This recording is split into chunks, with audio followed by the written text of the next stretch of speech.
Well, good evening, viewers. What a special day today is. We're here at the magnificent Raukuri Caves, courtesy of Logan at Blackwater Rafting, just outside of Hamilton. Thoroughly recommend you come along and have a look at this magnificent place. It's stunning. But the day gets better. We're actually joined today by none other than five-time world champion Raymond van Barneveld. Oh, Barney, hello, mate. Oh, fantastic. Look at this. How beautiful is nature, right? Am I safe here? Not with me around usually, but look, it's pretty stunning. The backdrop is just absolutely amazing. But I suppose we ought to start at the beginning. If someone had said to the 20-year-old Raymond van Barneveld, 5 times you're going to win the world title, you're going to win the World Cup, countless majors, you'd have snapped their arm off, surely. Yeah, sure. I always believed in myself. I know I was good. I could win a couple of tournaments, but become world champion was always my dream. To do this 5 times and won multiple other competitions, that was only a dream that came true. I used to work as a postman, we all know this. Every day when I work as a postman, I was sitting on my bike, I was thinking, oh wow, what if I can be a professional dart player? So, and those dreams came true one day when I finished 76 in 1998 back in the BDO World Championships. Fell on my knees, and the rest is history. And so 21 years later, I'm still here, but retiring now. We'll get to the retirement in a moment, but is there one of these titles that particularly stands out? The one that, when you think of it, it just fills you with pride and go, I did that. Yeah, a world championship is the best thing. You can win so many tournaments wherever you go, but ask every dart player, they want to win one title, and that's the world championship.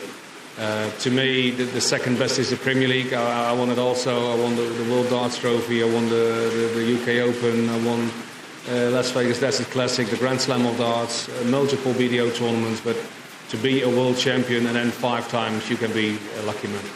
Oh, look, it's absolutely amazing. And the rivalry that you had with your great friend Phil Taylor, when you were both at the peak of your powers, that must have been amazing to nick legs off each other here and there. Of course, and it hurts as well.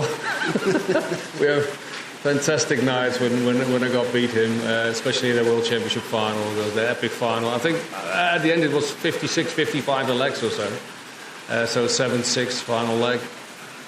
He beat me multiple times. That's why he's the best player ever. That's in the past now, so he retired for a year now. So I asked him a couple of times, so are you okay? He said, man, I'm really happy now. I can do what I wanted to do, see nice things in the world like this, So next year I got more time to spend more time in seeing stuff like this. And maybe in the international exhibition circuit, who can tell, maybe sponsor a team. I don't know yet, I didn't decide it. Well, that's coming up, but your fans particularly, we've seen you on stage, particularly this year. Obviously the retirement was thought about long and hard before the announcement, but we've seen your frustration, we've seen your despair on stage at times, and your fans have felt it and they've shared it with you and they've stuck by you. And as you approach the final tournament, how do you think you're going to cope? It is very hard because it's a very bad year now. I played so bad in the World Championship, got beat by Labanauskas from Lithuania.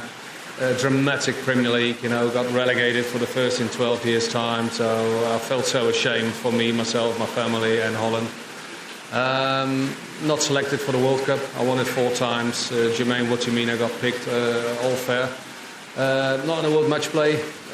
So I got back to scratch again and then start all over again to do well in the Pro Tours, which I really don't like to play Pro Tours because it's too early for me. It's 12 noon at the day. I'm not awake enough, I'm not focused enough, vulnerable, and we see that in the results, So for me, it's not right to play the Pro Tours, and everyone's telling me, Ray, believe in yourself and just enjoy it.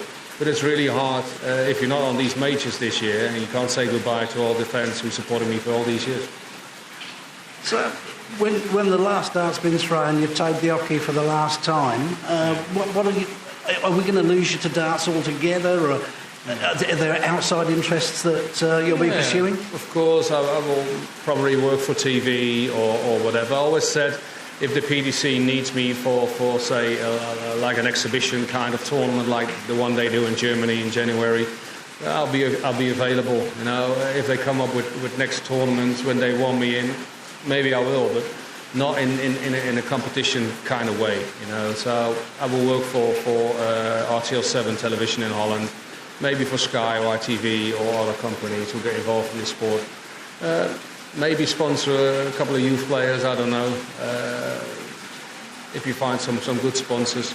A dart school was always on my mind to learn people and players who want to get better, you know, to learn them the things of the darts line. So enough to think about, and obviously I'm always available for exhibitions and things like that here in Europe or all over the world. Well, I believe there will be an exhibition, perhaps in Australia, perhaps in January, perhaps we'll announce more about that, perhaps at some point. But until then, mate, on behalf of all your fans, thanks always for making yourself available to us for interview and for the chats that we've had over the last 6-7 years. Thanks for the memories, mate. It's been fantastic. Thank you, guys. Cheers.